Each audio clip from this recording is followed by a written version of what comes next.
Hello बच्चों, आज हम आपकी कृतिका से पाठ 4 माटी वाली को पढ़ेंगे, जिसके लेखक हैं विद्यासागर नौटियाल। ये कहानी मुख्य रूप से विस्थापन या पुनर्वास की समस्या को लेकर लिखी गई है। जब सरकार किसी स्थान पर बिजली, सड़क आदि से संबंधित परियोजनाएं लागू करती है, तो उस ज़मीन पर अगर आबादी है तो उस ज़मीन पर बसे लोगों को सरकार दूसरी जगह ज़मीन देकर उन्हें वहां बसाने की व्यवस्था करती है। लेकिन उस क्षेत्र में रहने वाले गरीब मज़दूर लोगों के दर्द को सरकार भूल जाती है, क्योंकि सरकार जो है रहने की व्यवस्था सिर्फ उन्हीं लोगों के लिए करती है जिनकी अपनी अचल संपत्ति है या उनका घर है, उनकी ज़मीन है। तो उसके एवज़ में वह उतनी ही कीमत की ज़मीन या घर उसे दूसरी जगह रहने के लिए उसको देती है।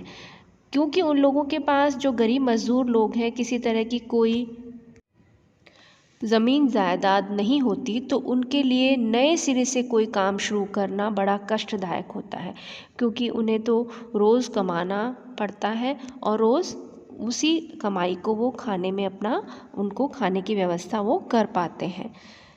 इसके साथ ही जो लोग अपने पुरखों की जायदाद को नहीं छोड़ना चाहते, जिनके पास ज़मीन जायदाद है लेकिन वो अपने पूर्वजों की संपत्ति को छोड़ना नहीं चाहते हैं, तो उनके लिए भी विस्थापन की समस्या बहुत कष्टकर होती है, क्योंकि उन्हें अपने पुरखों की संपत्ति से लगाव होता है।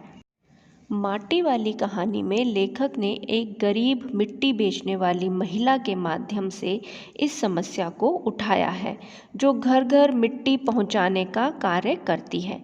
उसका पति बूढ़ा तथा अशक्त है, मतलब लाचार है, और घर से मिलने वाली बची रोटियों में से रोटी बचाकर वह अपने पति के लिए ले जाती है। टिहरी बांध के कारण विस्थापित होने वाले लोगों को, जो ज़मीन जायदाद के मालिक थे, उन्हें तो सरकार द्वारा बसा दिया जाता है।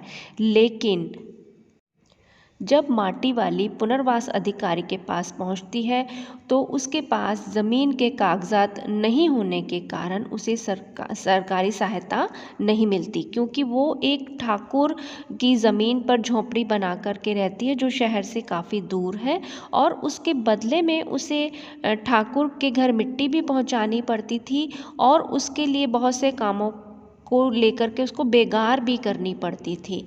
तो इस वजह से वो उसको रहने की कोई भी व्यवस्था उसके लिए सरकार नहीं करती है। टिहरी बांध को रोक देने के बाद जो निचली ज़मीन पर धीरे धीरे पानी भरने लगता है और शहर में भगदड़ मच जाती है, और सबसे पहले शहर के बाहर बने, जो निचली ज़मीन पर बाहर बने हुए शमशान हैं, वो डूबते चले जाते हैं। और माटी वाली हर एक व्यक्ति से एक ही बात कहती है कि गरीब आदमी का शमशान नहीं उजड़ना चाहिए। माटी वाली पाठ से आपका पहला प्रश्न है, शहर वाले सिर्फ माटी वाली को नहीं, उसके कंटर को भी अच्छी तरह पहचानते हैं।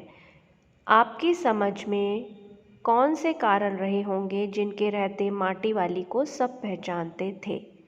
उत्तर, शहरवासी न केवल माटी वाली को जानते थे, बल्कि उसके कंटर को भी अच्छी तरह पहचानते थे, क्योंकि पूरे शहर में मिट्टी बेचने वाली वह अकेली महिला थी। उसका कोई भी प्रतिद्वंदी नहीं था। उसके द्वारा बेचे जाने वाली लाल चिकनी मिट्टी से सुबह शाम चूल्हे को लीपा जाता था, और घरों में दीवारें लीपने में भी यह मिट्टी काम आती थी। और इस मिट्टी को वह माटी वाली शहर से दूर माटा खान से अपने कंटर में भरकर घर घर बेचा करती थी। इसी कारण जो है, वो शहरवासी माटी वाली को ही नहीं, उसके कंटर को भी अच्छी पहचानते थे।